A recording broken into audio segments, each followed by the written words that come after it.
Hi friends, welcome to workshop Telugu. Friends, ఇప్పుడు మనం చూసేది వచ్చి సామ్సంగ్లో 350 లీటరు అంటే డబుల్ డోర్లో కొంచెం పెద్ద సైజ్ అనమాట. ఇది ప్రాబ్లం ఏం కాదు. మనం తెలుసుకోవాల్సిన విషయం ఏమంటే దీని కరెంటు వచ్చి మనకి ఎంత తీసుకుంటుంది, అది ఎంత తీసుకోవాలి, మనకు ఇప్పుడు ఎంత తీసుకుంటే కరెక్ట్గా ఉంటుంది అనేది మనం తెలుసుకోవాలా. దీంట్లో ఉండేది వచ్చి 170 సిరీస్ కంప్రెసరు. ఈ ఫ్రిడ్జ్ వచ్చి మామూలుగా తీసుకోవాల్సింది మ్యాక్సిమం అంటే 1 amps వరకు తీసుకోవచ్చు అనమాట. దానికి మించి అంటే ఎక్కువే లెక్క.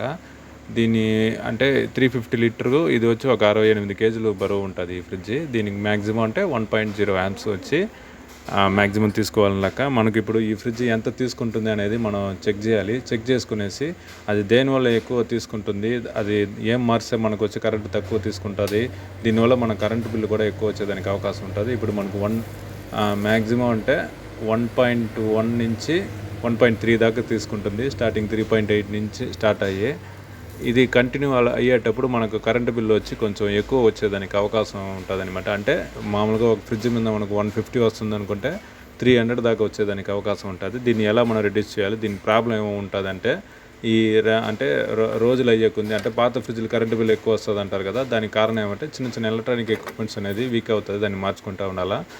రన్నింగ్ కెపాసిటర్ 5 ఉంటుంది కదా, అది వచ్చి వీక్ అయి ఉంటుంది, లేదు పూర్తిగా పోయి ఉంటుంది అనమాట. ఆ విధంగా పోయేటప్పుడు మనకు దాని రన్నింగ్లో వచ్చి కరెంట్ వచ్చి ఎక్కువ తీసుకుంటుంది యాంప్స్. సో ఇప్పుడు మనం ఏం చేస్తున్నామంటే మన కాడ ఉండే 5 వచ్చి వేరేది వేసేసి ఆన్ చేసి చూడబోతున్నాము. మనకు కరెంట్ వచ్చి ఇంతకుముందు వచ్చిన దానికన్నా కనీసం సగానికి కాకపోయినా ఒక 60-70% అన్న తగ్గిందంటే, అంటే ఆ రేంజ్కి వచ్చిందంటే మన కరెంట్ బిల్ వచ్చి యావరేజ్గా ఉంటుంది, తక్కువ వస్తుంది, మనకు కంప్రెసర్ లైఫ్ కూడా వస్తుంది అనమాట. ఇప్పుడు మనకు తీసుకునే కరెంట్ వచ్చి